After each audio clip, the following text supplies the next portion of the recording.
Where does the name come from? The Anglo-Saxons called them Vikings.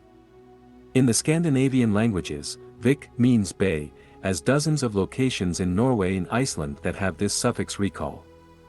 Therefore, if there were a verb, to bay, meaning to go around bays, the Vikings would be called baygoers.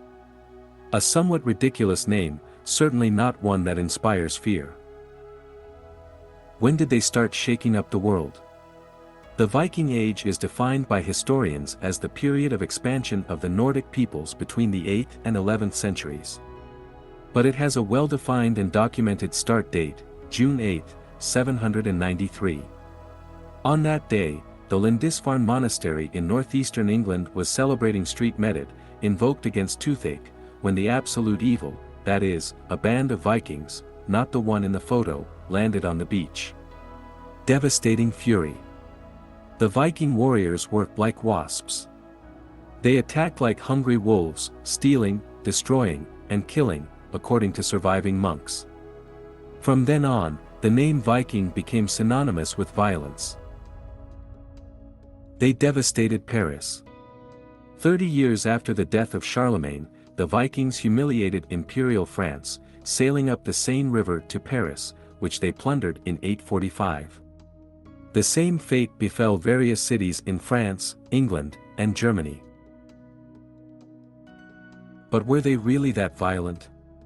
The massacres certainly happened, but in their viks, in their bays, they were peaceful populations, shepherds and fishermen so civilized that they were hygienic like no one else at the time, excellent goldsmiths, skilled craftsmen, and valuable poets.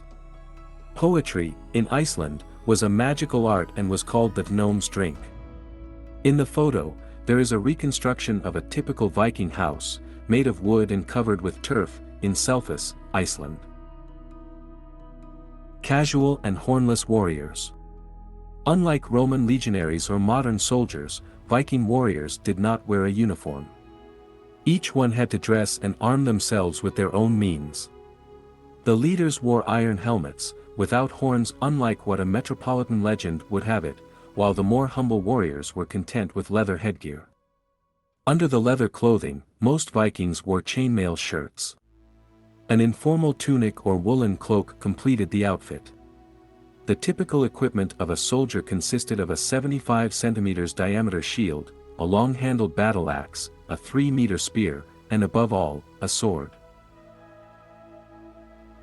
The terrible drakers. Viking warships, the drakers, were small, agile, and often had a dragon-shaped bow. Propelled by a square sail and rowers, from 24 to 50 depending on the size, they could reach speeds of over 20 km per hour and maneuver even in the narrowest bays. The low keel allowed them to get close to shore and strike by surprise. But they lacked a hold and all activity took place on the single deck. There was no cooking on board, and usually no sleeping either. On the gunwale were hung the shields of the warriors, which allowed for recognition of the boats and offered greater defense. However, it was insufficient in rough seas. In the Nordic sagas it is explained that while 7 men rowed, 6 had to empty water from the deck. Vikings women. Women were very independent and emancipated. While the men were away at war, it was they who kept the house and farm running. A Viking woman could choose her husband and could ask for a divorce if he beat her or was unfaithful. If she wore her hair loose she was still unmarried, once married she wore her hair in braids. An Arab visiting the city of Hedeby in 950 reported that they put on eye makeup to make themselves more beautiful and observed that even men did it. However, women did not board the drakkar, they accompanied their husbands only when they went to colonize a land and during assaults and battles they stayed hidden. Small warriors grow. Children remained so until the age of 12. They did not go to school, but were sent to the fields or helped at home. Boys were given wooden weapons and played passing a rag ball with small shields. Once they grew up, boys fought under adult supervision. Teenagers who participated in their first raid training were armed only with a sword, weighing 30 kilograms. Whoever brought a head as a trophy received an axe as a reward. And so, we come to the end of this journey into the world of the Vikings.